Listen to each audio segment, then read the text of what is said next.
ഇന്ന് കേരള നിയമസഭയിൽ തദ്ദേശ സ്വയംഭരണ സ്ഥാപനങ്ങൾക്കുള്ള പദ്ധതി വിഹിതം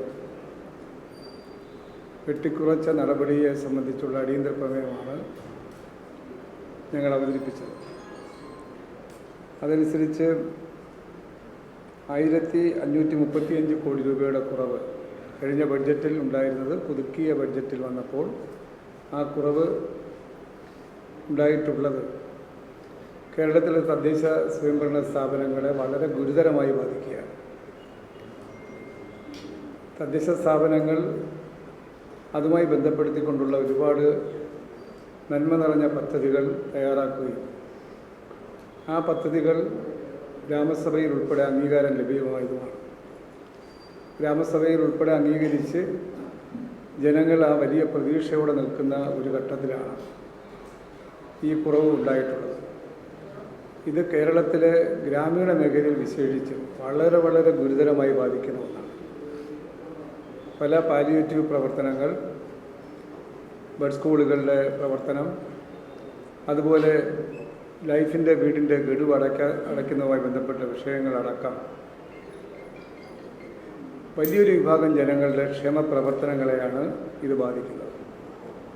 അതുപോലെ ഗ്രാമീണ റോഡുകളാണെങ്കിലും കുടിവെള്ള പദ്ധതിയാണെങ്കിലും അത്തരത്തിൽ ജനജീവിതത്തെ ഏറെ പ്രയാസപ്പെടുത്തുന്ന ഈ വിഷയത്തിൽ പ്ലാൻ ഫണ്ടിലുണ്ടായ വെട്ടിക്കുറവ് സ്പില്ലോവറാക്കി കഴിഞ്ഞ ബഡ്ജറ്റിൻ്റെ അവസാന നാളിൽ നൽകേണ്ടുന്ന പണത്തിൻ്റെ ആ ബാലൻസ് ചെയ്യാൻ കഴിയുന്ന അവസ്ഥയിലുള്ള നടപടിക്ക് പകരം അത് നൽകാൻ കഴിയാത്ത ഒരു നിലപാടാണ് ഗവൺമെൻറ് സ്വീകരിച്ചത്.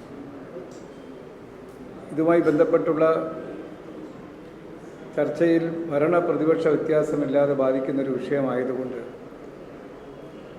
ഇത് ഭരണകക്ഷി എന്ന നിലയിൽ ഗവൺമെൻറ് വളരെ അനുകൂലമായ ഒരു സമീപനം സ്വീകരിക്കുമെന്നാണ് ഞങ്ങൾ പ്രതീക്ഷിച്ചത്. എന്നാൽ അതുണ്ടാകാത്തതിൽ പ്രതിഷേധിച്ച് പ്രതിപക്ഷം സഭാ നടപടികളിൽ നിന്ന് വാക്കൗട്ട് നടത്തുന്ന നിലപാട് സ്വീകരിച്ചു.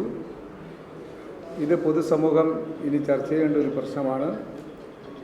കേരളത്തിലെമ്പാടും ഇപ്പം ഞാൻ ഉദാഹരണമായി അവിടെ അവതരിപ്പിക്കുമ്പോൾ പറഞ്ഞതാണ്, എൻ്റെ മണ്ഡലത്തിൽ 9 കോടിയായിരുന്ന ആ പദ്ധതി വിഹിതം 2 കോടിയായി കുറയുന്ന അവസ്ഥ ഉണ്ടായി.